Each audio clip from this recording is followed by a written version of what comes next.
Friends, మీకు గుమ్మడికాయల దొంగ అంటే ఎవరో తెలుసా?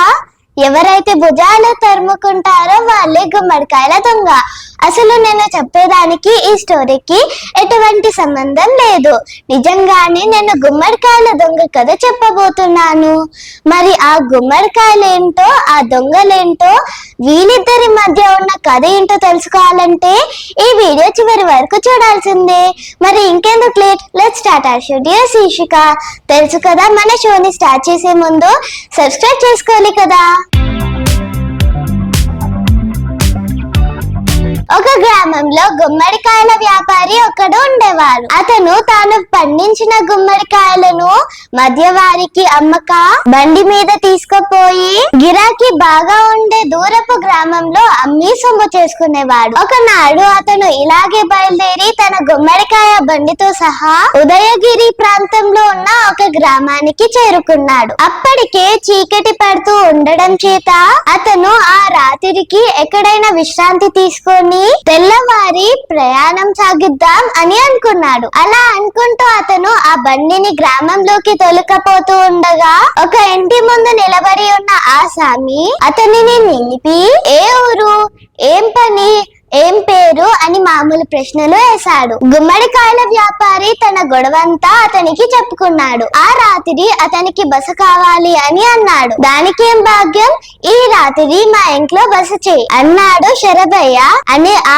ఆసామి. ఆయన బండిని విప్పించి గుమ్మడికాయలు వరుసగా పెట్టించి ఎడ్లకు గడ్డి నీరు పెట్టించి వ్యాపారికి సుఖంగా భోజనం పెట్టి అతను పడుకునేందుకు ఏర్పాటు చేశాడు. వ్యాపారి శరభయ్య పొద్దు నుండి ఎండలో నడవడంతో పడుకుంటూనే గాఢ నిద్రలోకి పోయాడు. అతను మరునాడు లేస్తూనే శరభయ్యకు కృతజ్ఞత పూర్వకంగా కొన్ని గుమ్మడికాయలు ఇద్దామనుకొని వరసలోకి వెళ్లి చూసేసరికి గుమ్మడికాయలలో సగమే ఉన్నాయి. తనకు మహోపకారం చేస్తాడనుకున్న శరభయ్య తనకు మోసం చేశాడు అని స్పష్టమైంది. వ్యాపారి మండిపడుతూ, శరభయ్య, నమ్మవలికి ఇంత మోసం చేస్తావేటయ్యా, నువ్వేమో గొప్ప ధర్మాత్ముడివి అని అనుకున్నాను, నా గుమ్మడికాయలు కాజేస్తావా అని ఆవేశపడ్డాడు. శరభయ్య ఏ మాత్రం తీసుకోక, నీకేమన్నా బుద్ధి ఉండి మాట్లాడుతున్నావా, తిన్నింటికి కన్నాలు వేస్తున్నట్టు నా వల్ల ఉపకారం పొంది మళ్ళీ నాకే దొంగతనం అందుకడతావా,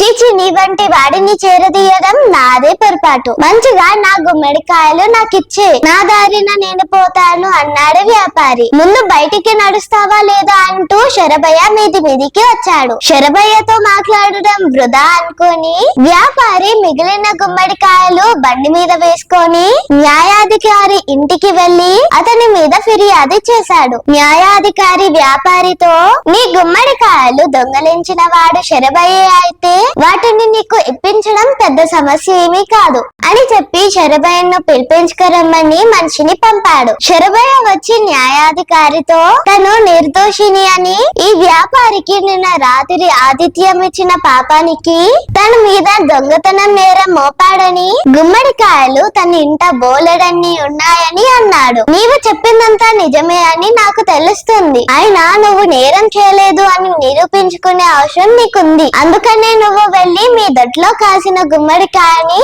ఒకటి తీసుకురా అన్నాడు న్యాయాధికారి. శరభయ్య వెళ్లి అతను తిరిగి వచ్చేలోపు న్యాయాధికారి దానయ్య అనే వీధి నాటకాల వాడిని వైద్యుడిని పిలిపించాడు. ఏం చేయాలో వారికి రహస్యంగా చెప్పి ఉంచాడు. శరభయ్య గుమ్మడికాయలతో తిరిగి వచ్చాడు. న్యాయాధికారి వ్యాపారి బండి నుంచి మరొక కాయ తెప్పించి, దానయ్య, నువ్వు బాగా తెలిసిన వాడివి, ఈ రెండు కాయలు ఒకే జాతివా వేరే జాతివా అని అడిగాడు. రుచి చూస్తే కానీ చెప్పలేను బాబుకారు అంటూ దానయ్య శరభయ్య తెచ్చిన గుమ్మడికాయ నుండి ఒక చిన్న ముక్క కోసి నోట్లో వేసుకొని నమిలి మింగి గిలగిలా తన్నుకుంటూ అరవసాగాడు. న్యాయాధికారి వైద్యుడి కేసు తిరిగి, శాస్త్రి గారు, దానయ్యకి ఏమొచ్చిందో చూడండి, సమయానికి దేవుళ్ళ దగ్గరే ఉన్నారు అని అన్నాడు. వైద్యుడు శరభయ్య తెచ్చిన గుమ్మడికాయను పరీక్షించి, ఇది విషం గుమ్మడికాయ కదండి, విరుగుడు వేయాలి అంటూ దానయ్యను నడిపించుకుంటూ వెళ్ళాడు. న్యాయాధికారి శరభయ్య కేసు తిరిగి, శరభయ్య, ఇది నువ్వు చేస్తున్న పని. విషం గుమ్మడికాయలు దొడ్లో పండించి జనాలను చంపించాలనుకున్నావా? ఇందుకు నీకు శిక్ష వేయాలి అని అన్నాడు. ఇది నా దొడ్లో కాసిన గుమ్మడికాయ కాదు మహాప్రభు, అవి విషం గుమ్మడికాయలు అని తెలిస్తే నేను కాజేసేవాడినే కాదు. వేసే శిక్ష ఏదో ఆ గుమ్మడికాయల వ్యాపారికి వేయండి అంటూ కంగారులో తప్పొప్పుకున్నాడు శరవయ్య. నువ్వు దొంగతనం ఒప్పుకున్నావు కదా, దొంగలించిన వ్యాపారి కాయలు ఇచ్చేయి. దొంగతనం చేసినందుకు ఈసారి నిన్ను జరిమానాతో విడిచిపెడుతున్నాను అని న్యాయాధికారి గుమ్మడికాయల వ్యాపారికి గుమ్మడికాయలు ఇచ్చి పంపేశాడు. అలా గుమ్మడికాయల దొంగ ఎవరో తెలిసింది. సో మీకు ఉపకారం చేసిన ప్రతి మనిషి మంచివాడు అని అనుకోకూడదు. అండ్ అలాగే ఈ వీడియో కనుక మీకు నచ్చినట్లయితే డియర్ శీర్షికాని మన ఛానల్ ని సబ్స్క్రైబ్ చేసుకోండి. ఈ స్టోరీ మీద మీ అభిప్రాయాలు కింద కామెంట్ సెక్షన్ లో నాకు తెలియజేయండి. Signing off, by.